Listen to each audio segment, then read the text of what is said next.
مولاي صل على حبيبك المصطفى سلم يا ربي على نبيك المجتبى سلم يا ربي على نبيك المجتبى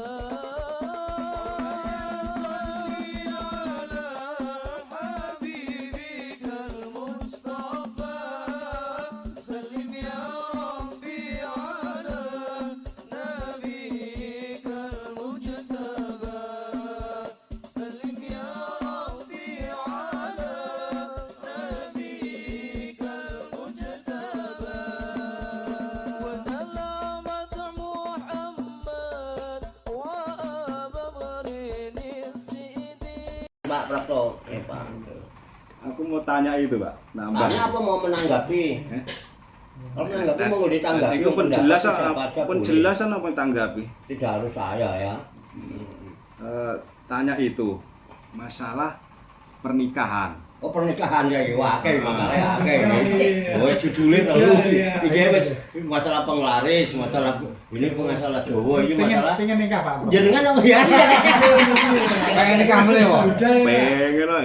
Oh pengen ya tas ini. Ada sunatullah apa sunah rasul? Nikah. Masalah pernikahan yang menurut ajaran kita kan syarat rukun sahnya pernikahan ini. Ya. Nah, terus kan yang lain agama kan nggak seperti kita. Nah, terus katanya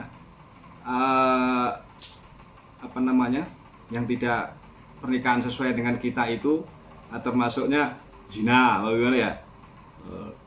Itu terus saya dengar juga zaman dulu ya, mungkin zaman kenabian dulu ya, masalah budak segala macam yang katanya nggak dengan bukan nikah seperti kita ini karena beli sah gitu. Itu gimana Pak? Ya gini, masalah nikah dia.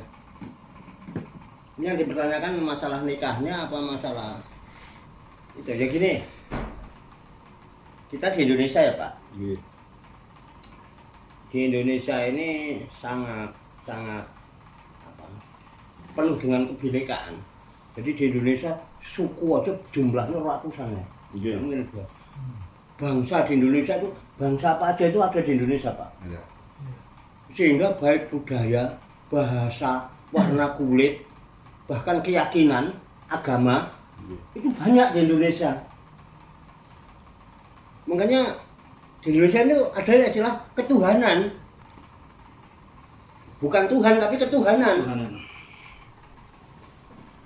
Iya kan? Beda nggak Tuhan dengan ketuhanan? Beda. Iya. Kalau Tuhan memang satu Tuhan. Kalau kan sama juga satu dengan kesatuan. Iya. Nah satu kan memang satu. Kalau kesatuannya satu ngumpul jadi kesatuan. Mungkin ini Tuhan hantu jadi. Tuhan jadi hantu. Tuhan ini menjadi satu, menjadi ketuhanan. Nah di Indonesia ini banyak pengakuan terhadap Tuhan. Itu ya. Karena orang meyakini Tuhan itu macam-macam. Kalau kita kan jelas ya Tuhannya Qul huwallahu ahad. Kalau yang lain kita nggak ingin ngorek-ngorek agama orang lagi ya. Itu keyakinan mereka. Nah, masing-masing orang bertuhan terus punya aturan masing-masing dalam bertuhan. Ini betul. Kalau saya memahami bukan dari mana. Agama itu adalah petunjuk. Agama itu petunjuk Pak sebelumnya. Petunjuk tata cara bertuhan. Itu kalau saya memahami tentang agama. Mergo angel. Nah Islam kan dinulai Islam Pak. Nah agama Islam malah cocok malahan. Wong agama itu bahasa Sanskerta. Malah kalau mau jujur, wong Jawa itu agama setelah ada Hindu Buddha. Sebetulnya nggak ada agama ini yang Jawa nih. Bahasa Sanskerta ya kan. Kalau Islam kan bahasa Arab. Jadi kalau menurut saya, menurut saya ini pendapat saya kok. Sampean boleh percaya boleh tidak. Saman boleh menganggap benar, boleh menganggap salah. Saman boleh menganggap baik, boleh menganggap buruk terhadap saya. Itu terserah. Ini pendapat saya. Hasil pemikiran saya. Agama adalah tuntunan atau petunjuk tata cara bertuhan. Karena di Indonesia ini agama banyak loh Pak. Yang disahkan oleh pemerintah itu kalau nggak salah 5 yang ada dalam kolom agama di KTP. Islam, Kristen, Hindu, Buddha, Konghucu ya, Gongsi Pace itu. Nah, selebihnya kan belum dimasukkan ke kolom agama. Ini aja sudah ada 5. Belum nanti keyakinan-keyakinan yang nggak masuk kolom agama. Di Jawa Barat itu ada Sunda Wiwitan ya, jaringan yang ini yang orang Jawa Barat nih. Iya, Sunda Wiwitan. Nah, ini yang itu sana itu yang Majalengka itu juga Sunda Wiwitan ada ya. Ada apa enggak sih? Iya, ojo ngantuk aja. Ada itu ditanya jawab loh. Enggak manggut orang mau ngantuk. Enggak, itu tegas laki-laki. Oh, ya kan? Pokoknya rabi jelok enggak. Enggak usah dipikirin saya lah. Gampang. Mumpungin bahas rabi. Kan lagi bahas nikahan ya. Nah, zaman yang Jawa ya gitu. Zaman Jawa kan mungkin ada kapitayan. Ini mau ono kejawen apa istilahnya? Ono kepercayaan dan lain sebagainya lah. Itu di Indonesia ngumpul Pak. Jadi ketika tadi ditanyakan, ini kan menurut kita, karena tata cara bertuhan kita dalam urusan hubungan laki-laki dengan perempuan itu dengan cara nikah ada syarat dan rukunnya yang telah ditentukan kan gitu ya. Yang kita sering pakai rukunnya ada 5, ada calon suami, ada calon istri. Kemudian ada wali, kemudian ada 2 orang saksi, kemudian ijab kabul. Kalau itu salah satu enggak ada, tidak sah kan gitu. Kalau tidak sah dia berhubungan zina. Itu kan petunjuk tata cara kita bertuhan dalam urusan pernikahan. Nah, kalau Kristen ya apa? Hamba petunjuk tata cara bertuhan dalam hal berhubungan kelamin laki-laki dan perempuan itu dengan cara apa? Kita enggak tahu cara dia gimana. Tentunya kan tidak dengan cara kita. Karena kita menganggap nek cara itu tidak sah, maka kita juga nggak mungkin pakai cara itu kan gitu. Mereka pakai cara itu ya, itu mau bagaimana? Gitu ya. Dan begitu juga agama Hindu kan beda lagi. Belum yang percaya. Belum beda lagi. Nanti Konghucu bagaimana? Ya mungkin dia punya tata aturan sendiri, petunjuk caranya beribadah itu bagaimana. Wong ning kawin itu ibadah. Itu pasti berbeda-beda Pak ya. Ya. Nyatanya sampai sekarang kok mereka tetap berjalan menikah dengan cara mereka. Iya. Kalau memang kudu koyo ora iso to. Ini mboten. Zina. Loh. Ya ini kan gitu. Kalau menurut kita ya iya, kalau kita cara gitu ya zina. Wong kita wong Islam kok pakai cara itu. Petunjuknya tata cara bertuhan kan tidak seperti mereka gitu loh. Ya udah kita hidup di negara yang memang kumpul macam-macam. Ayo saling menghormati aja kalau untuk urusan itu. Karena Rasulullah juga dulu kumpul orang Yahudi di Madinah. Malah pernah membeli ada salah seorang sahabat atas anjuran Nabi membeli sumurnya orang Yahudi, beli airnya sama orang Yahudi. Gitu loh Pak. Berarti kan beliau udah ya masing-masing, tapi artinya bisa hidup berdampingan gitu. Nah itu, sehingga di Indonesia pun demikian. Lalu bagaimana dengan zaman dulu katanya ada budak ya yang bisa digauli tanpa harus melalui proses pernikahan. Itu sampai sekarang di Qur'annya masih ada Pak. Zaman buka surat Al-Mu'minun dah yang gampang. Itu saya di 2 surat itu surat Al-Mu'minun ada, surat Al-Ma'arij ada. Saya lupa ayatnya, mohon maaf ya, namanya menungso ya. Tapi di surat Al-Mu'minun aja yang gampang. Sampai bawa HP yang ada aplikasi enggak atau apa lihat di Quran lah. Biar nanti ya ini yang nanya kan orang Islam dan kita yang bahas kan aturan Islam ya kan. Kita enggak itu loh, kita juga bukan ahlinya kalau bahas masalah Kristen, Hindu, Buddha apa itu kan kita yang kita pelajari kitab kita sendiri aja kedodoran mosok gawe dhewe. Ya kan mikirin kitabnya wong liya, maca kitabe dhewe memahami kangelan lho. Tambah bingung. Lah iya, mbok nek gelem pelajarilah kitabe dhewe sik. Coba dari Al-Mu'minun dari ayat 1. Nanti sampai ketemu ayat. Jangan maca Arabe mboten napa-napa ben cepet. Inggih minum dari ayat 1. Bismillahirrahmanirrahim. Ojo banter ben wong-wong krungu. Qad aflakal mu'minun Ya. alladzina hum fi sholatihim khashi'un. Ya, terus. Walladzina hum 'anil lagwi mu'ridun. Ya. Walladzina hum lizzakati fa'ilun. Ya. Walladzina hum lifurujihim hafidun. Terus. Illa ala azwajihim aw ma malakat aymanuhum Ya. wa innahum ghairu malumin. Satu lagi. Lagi ya. Famanib tago waro adzalika faulaika humul adun. Ya. Udah ya. Ada nggak lanjutannya itu? Apa kira-kira? Ada nih walladzina hum li amanatihim wa ahdihim raun. Ada satu lagi. Lagi walladzina hum ala sholawatihim yuhafidun. Ada lagi. Ulaika humul warisun. Alladzina yarisunal firdaus hum fiha khalidun. Udah ya. Itu sampai ayat berapa itu? Sampai ayat 11. Nah, itu nanti sampai iso apal sampai apal nih. Ya, saya tidak akan menjelaskan 11 ayat, tapi minimal pakai pamanit tado waro adalika faulaika humul adun itu ayat berapa? Ya. Nah, itu. Jadi saya hanya sekilas saja. Coba tolong sampean terjemahkan dari ayat 1 sampai ayat 11. pamanit tado waro adalika itu. Ayat 1-nya. Enggak, ini namanya sharing Pak ya. Saya juga nggak bisa memaksakan kehendak saya, pendapat saya enggak. Kalau itu kan sumber Pak, sumber kebenaran yang kita yakini. Hari itu kita yakini sebagai firman Tuhan.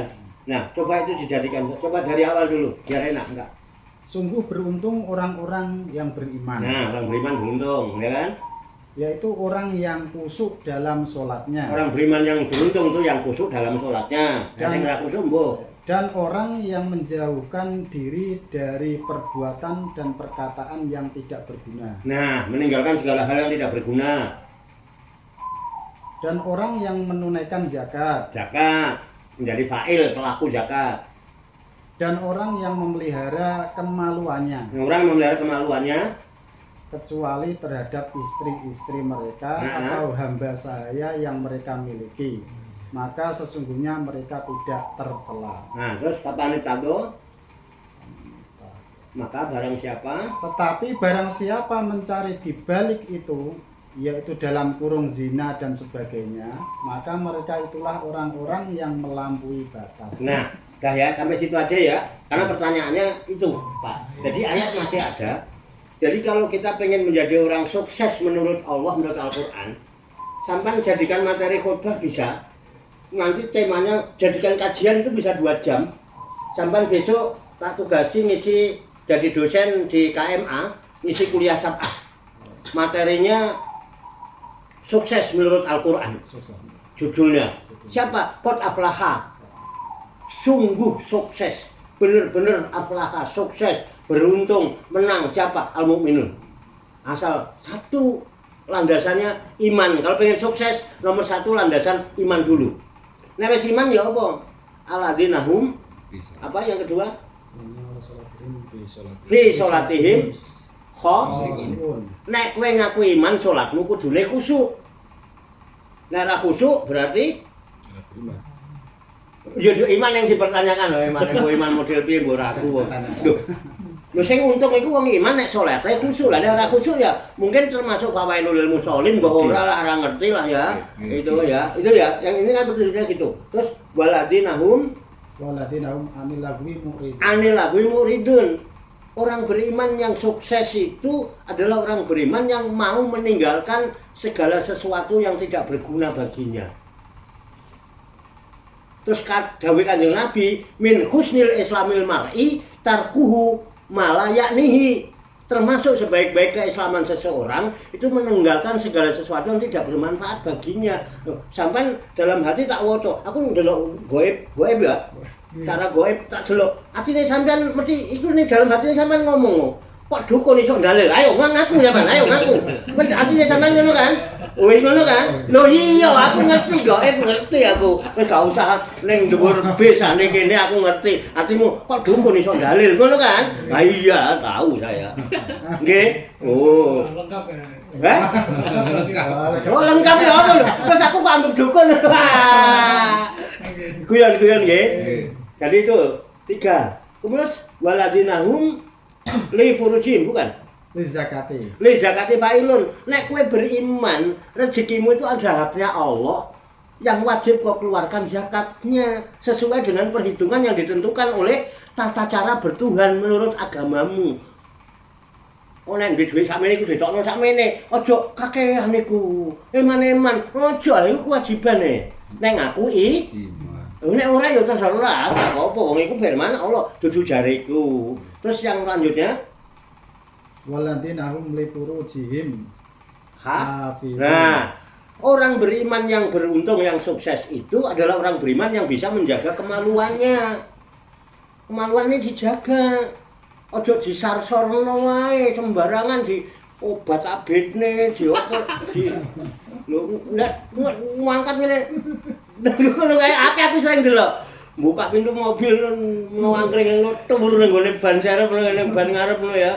Kadang-kadang golek wit godhing lho turu obat abetno dijogo. Dengan apa? Ditinjaki. Terus ngeturno sing liyane ya dijogo. Ya kan? Ila ala aswajihim. Nah arep ngeturno banyu sing liyane tetap dijogo kecuali sama pasangannya. Pasangan itu ya suami istri. Suami istri itu sah dengan melakukan pernikahan sesuai dengan syarat dan rukun yang telah ditentukan menurut ajaran agama kita. Terus itu atau ma malakat aimanuhum.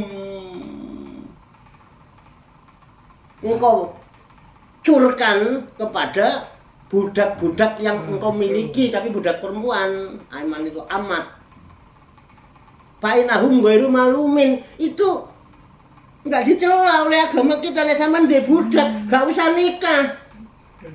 Maaf Pak, tapi kan budak itu semenjak Nabi Muhammad udah nggak ada.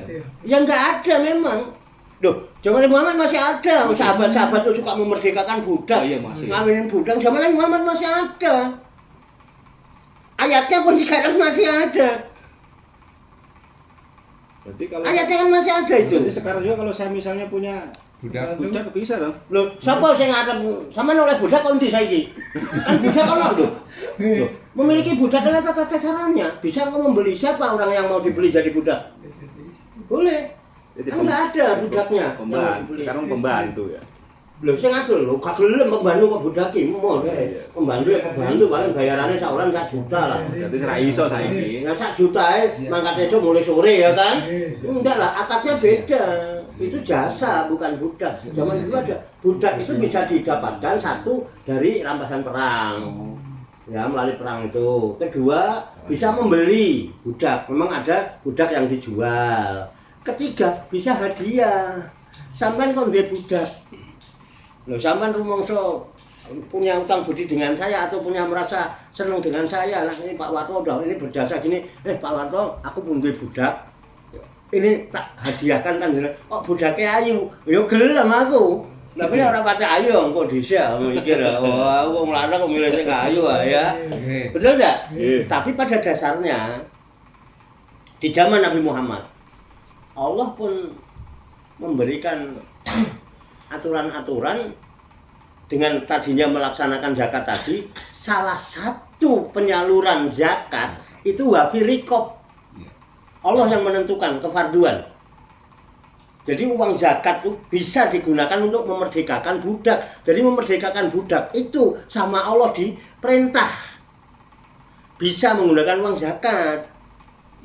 Kenapa budak harus merdekakan? Biar perbudakan yang hidup di zaman-zaman jahiliyah itu bisa terhapus dengan aturan-aturannya Allah. Pada dasarnya Islam tidak menghendaki adanya perbudakan. Penak toh? Nah, famanib tago goiro dalika paulaika humul adun, tapi barang siapa yang mencari jalan selain dari dua cara itu, dia orang yang melampaui batas. Homoseksual misalnya, cowok sama cowok, cewek lesbian, cewek sama cewek nggak bisa. Kira-kira gitu, nggih. Pun enten jawabannya nggih. Pun nggih. Ampun monggo terserah nek enten budak nggih, ayo ajeng diadiake kula nggih monggo, sing penting budak ya kan. Nek ora ya aja. Jangan dibudakin. Nah, pripun? Cekap? Ya. Alhamdulillah mudah-mudahan ya ini bisa menjadi tambahan wawasan dan bisa unek-unek itu tadi bisa kodar. Terus kalau banyak salahnya, banyak kekurangannya saya mohon maaf wong aku menungso akeh lola laline akeh salahe. Ngoten nggih? Sun nggih. Ngapunten. Nggih. Cekap nggih. Nah, nggih. Ya, matur nuwun. Assalamualaikum warahmatullahi wabarakatuh. Matur suwun nggih Pak Yai. Nggih, sami-sami.